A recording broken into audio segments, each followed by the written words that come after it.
Hello, everybody. My name is Rochelle, and I'm the committee chair of Rec Chat. I am also the Aquatics and Youth Programs Coordinator at Western Washington University. I am excited to introduce Vicki Highstreet. She was the NERSA president in 2009, and currently she is the interim equity, diversity, and inclusion special project manager in student affairs. Prior to the appointment in January, Vicki was the Associate Director of Campus Recreation at University of Lincoln, Nebraska. Thanks so much for joining us, Vicki, for our very first Elevate Your Path series featuring the past presidents. Thank you. I'm honored to be the first. We appreciate it. So could we go ahead and get started and have you tell us how you got into campus recreation? Absolutely. It's funny because I was working at the University Health Center at the time, and I had been hired there to create their non credit fitness classes and their wellness programming because Campus Rec really didn't have facilities at that time. And so at the point where they were getting ready to build new facilities, I'd like to say my reputation preceded me, that I was doing a good job in what I was asked to do at the health center. But they asked me if I would be interested in coming to Campus Rec. With new facilities, of course, came expansion of the number of staff and the types of programs. And I went into that position with a position for fitness and instructional programming, which was right up my alley. So, yeah, it was kind of a cool time because they asked me, and otherwise I wouldn't have even probably even known it existed until after the fact. So, Awesome. I think your reputation definitely precedes you because you're the best. So, good or uh, bad, right? could you tell us what your first year as a NERSA member was? Yeah, that the year that I moved in 1988. I know that's like it's hard to say that. 1988, and the truth was I went to my first NERSA conference and presented at that conference before I even actually started at Campus Rec. And so I got to meet a lot of NERSA folks at that conference, and many of those are dear friends to this day. But yeah, I didn't really know anything about the association or anything until that happened, but it was lucky for me I got to go before I even started in the field. No, thank you so much, and I appreciate you sharing the actual year that you started because sometimes people once they hit a certain year they're a little reluctant to share that. But I think it's really cool to show people how long you've been a part of the association and the impact that you've had. So, could you talk to us a little bit about what experiences you had personally and professionally that made you feel like you were qualified to serve as the NERSA president? Rochelle, I was actually on the NERSA board at the time as a Region 5 VP. That was back before the governance that we currently have. And I was in my second year of a 2-year term, and I really felt like I was most current on the association business because I had been in that role. And that's obviously what we talked about with the board. And so I felt like at that time I was probably the most current I was going to be. I'd also been a president of a different association and a national association, and as well as an executive director for both a state and a regional association. So I think those experiences really helped prepare me to be the NERSA president. Great, thank you. And then, could you talk to us a little bit about what made you decide to apply to be NERSA president? It was not, the thought was not necessarily even in my head at that time, but I had several colleagues ask me about considering it. Again, I felt like I was current in the association business. So when they kind of brought that to me, I was like, hmm, yeah, let me think about that. That might be something that I'd really like to do because I had been that in other associations and I really enjoyed it. I also had to, have the confidence. I have, anytime you apply for an office within the association, you have to get your supervisor's permission. So I had to, have that conversation with my supervisor because, of course, it takes time away from your work at times that, when you're fulfilling the responsibilities. But the other thing I had to do is I had to really think about whether or not I was confident enough to do that because as I looked at the list and the pictures and the titles of past presidents, they all had director in their title, and I was not a director of Campus Rec at the University of Nebraska, and so I had to really kind of have this conversation with myself, and then with my wonderful colleagues, female colleagues who had run before me, and just say, is this something I should do? Because number one, I wasn't a director, and number two, there were very few female presidents of NERSA at that time, and so it was, I really, that was really a conversation that I had to think about for a while, because as a non-director, I think I'm probably still the only non-director female who's been president of the association. Was I going to be able to have the respect of my colleagues because I didn't have, the director title behind my name. So yeah, it was one of those. But when I finally decided to run, then I was all in. So at that point, it was like, okay, what do I need to do to prepare? Great. Thank you so much for sharing that. And I think something you touched on that's really important for people to remember is a lot of times for the committees and the positions that we have, we'll have folks that we know reach out to us and encourage us to apply. So if anybody's watching this and somebody has reached out to you and encouraged you to apply, please do, because they don't just pull names out of a hat. They really take a look at people that they know in their network, and they really try to encourage folks to apply that they think will do a great job. And I think, that sometimes people see in you things that you don't necessarily see in yourself, for whatever reason. And I think that you should take that seriously when someone recommends you. Yeah, absolutely. I completely agree. I wouldn't be in a lot of places I currently am if I didn't just apply when people told me I should. So I appreciate people. Um, could you talk to us a little bit about how NERSA has changed since you've joined? Because, like you said, you joined in 1988, and um, I've looked back at the past presidents, and when I was looking to see where you fell, I was like, there are very few women in this line of past presidents. So I think some changes have occurred. Yes. I was actually president in 2009, and I was the ninth woman president. So that helps me remember that, because as you get older, you forget those kinds of things. But it's exciting right now to see that we have a succession of women who are stepping up and being president of our associations.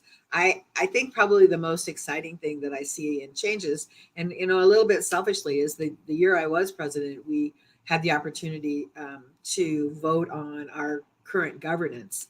And we did a lot of work, and I will tell you that the people surrounding me, the outstanding professionals surrounding me, really were instrumental in that. And when we came to that conference, at that time we had the member meetings and we had to vote on things and all that, and we asked for all those in favor, and almost everybody stood up. We were almost like we didn't really know what to do, because we had done all this work and we hoped that was what would happen, but you never know. And so it was so gratifying to see that people, all the work we'd done to talk to people and make the tweaks and get it to where we thought we could get a head start on this new governance, was actually going to happen. And I think that the members, the process and the members that were included in that process were really instrumental in that. But I think now, as I see the change, it's really, really satisfying to see that some of the things we hoped would happen, like member engagement, the number of members engaged, really has come to fruition.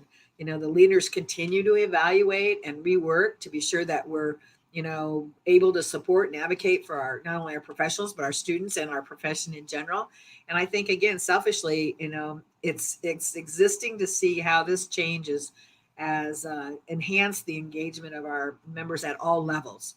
Because as you probably know, and you and I have talked about, is sometimes there's this mystique about you have to be a certain age, or you have to be a director, or you have to be whatever that is in order to stand for this office or be on this committee or chair this committee or whatever. And the reality is that the governance that we are in now proves that that's not the case. And it's exciting to see that that's actually happening.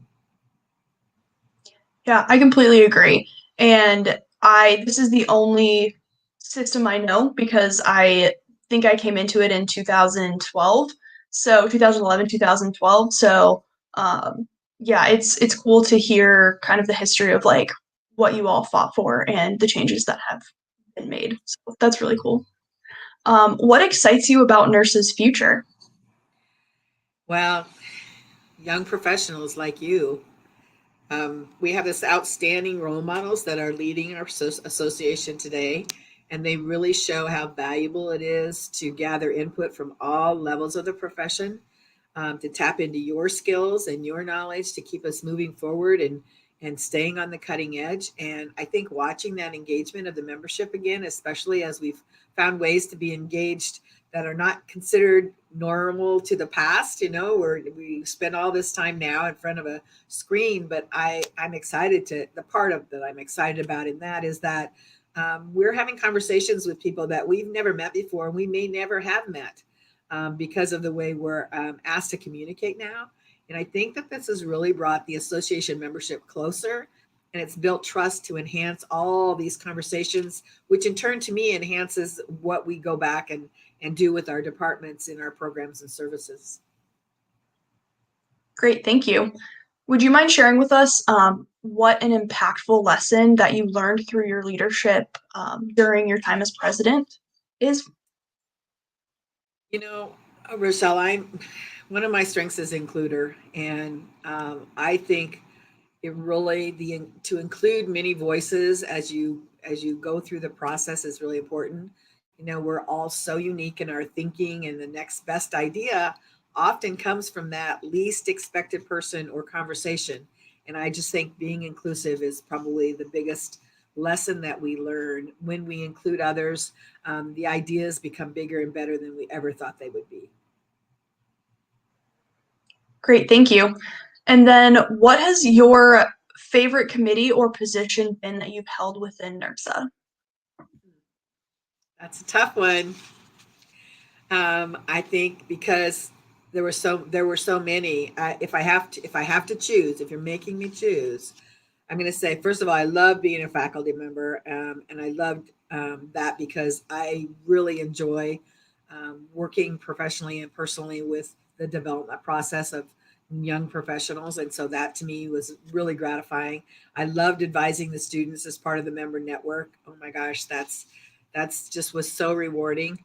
But each experience had a special part to it. Leading the association with an unbelievable team of was probably the highlight of my career. I value and care about each one of those that served with me. And without that experience, I would not have likely had the close, caring relationships with that group of professionals that I still have to this day. And, so it's a hard question. And hopefully I kind of gave you maybe three instead of one, but they're all, all the experiences I learned something from. So. What advice do you have for members who are interested in becoming NERSA president one day? Well, having heard my story about whether or not I should stand for office because of what the kind of the cultural norm was, directors, mostly male directors, that kind of thing, I would say don't pay attention to the cultural norms. That would be my first piece of advice. And if you want to do something, then do it. But you utilize your network. Talk to those people who are your cheerleaders, your advisors, your support system, and especially those who will be sometimes brutally honest with you, so that you can stay on course, right? So you don't that self-doubt doesn't come in. This is what you've decided to do. Now let's prepare to do that. Do your homework so that you can lead with that integrity and honor that you really want to lead with. And I say, don't think that you have to be the smartest person in the room. The quote I just last week read was, one of the most important leadership lessons is realizing you're not the most important or the most intelligent person in the room at all times. Marlo Batali, said that, and I just think, wow, if we could take our egos out and realize that we can learn so much more from everyone in the room if we don't think we have to be the most important or the smartest person in the room. And the other one that I like, and I think this applies no matter whether you want to admit it or not, is we need to accept that we won't always make the right decisions and that we'll screw up royally sometimes. Understanding that failure is not the opposite of success, it's part of the success. And Adriana Huffington said that, and oh my gosh, is that so true? Again, take the ego out and decide, that you're going to learn as much as you're going to give. And I would say, lastly, just enjoy the ride. It can be so much fun if you really just enjoy it. Yeah, I think that will be hopefully that'll be really helpful in folks shifting their mindset as far as because I've actually never thought about failure not being the opposite of success. And I think that's really powerful to think about it as a part of the journey instead of as the antithesis. So thank you for that little nugget, Vicki. Yeah. And you know what? Uh, Everybody's success is different, right? You yeah, can define your own success. So everyone's is different. So don't assume that success is universal. no, absolutely. Are there any lasting responsibilities or opportunities for you after you've held the role of NERSA president? It's funny because as past presidents, we have discussions around this all the time, and it's how when you're president, you know, you get calls and emails and now texts. I'm sure every single day, multiples, and then when you become past president, it's like silence, and it's so interesting because you're so in the know and then you're not in the know at all, right? But you have to stay engaged, you have to stay involved as much as you can, which means keeping current on association business, joining these focus groups, webinars, panel discussions that we were able to have. You know, you don't, contrary to popular belief, you don't lose your knowledge or skills when you stop being president. So if you're still actively engaged in the profession, you have experience and institutional knowledge to continue to share appropriately, right? But I would also say that if you're not open to change, then you might need to step away. Yeah, and I really appreciate that you just included that because I feel like NERSA is a ever evolving association, and I think it's very important for all of us to be along for that ride and to be open to change and to be open to expanding how we think about things. Well, and I, you know, as I said earlier, I love the personal and professional development side of being able to work with young professionals or students. And so for me, that's another opportunity for me to continue to have those engagements. And I'm sure they really deeply appreciate it. And like we talked about before this, I know I've been talking with you on and off for probably the better part of the last decade, and I've always appreciated that. So, um, and I think you touched on this a little bit, but could you wrap up with our or your favorite part about being a NERSA president? Absolutely, the relationships and the positive change. I think those that goes without saying that the relationships really are what makes all of us be happily engaged in our association. But seeing positive change, as I said earlier, if you're not open to change, you're probably not having near as much fun.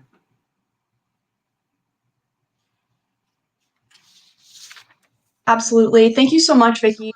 And thank you so much, everybody, for tuning in and checking out this first broadcast of Past Presidents with Elevate Your Path. Make sure you check us out on Twitter and Instagram and TikTok and YouTube. We are on all of the things. Please make sure to like and subscribe, especially on YouTube, so that way you can see all of the content that we push out. If you have any questions, please feel free to reach out to either of us. And thanks so much. And tune in for the next broadcast, which we'll be releasing next Monday at 12 Eastern Standard Time. Thanks so much. Have a great day. Thanks, Rochelle.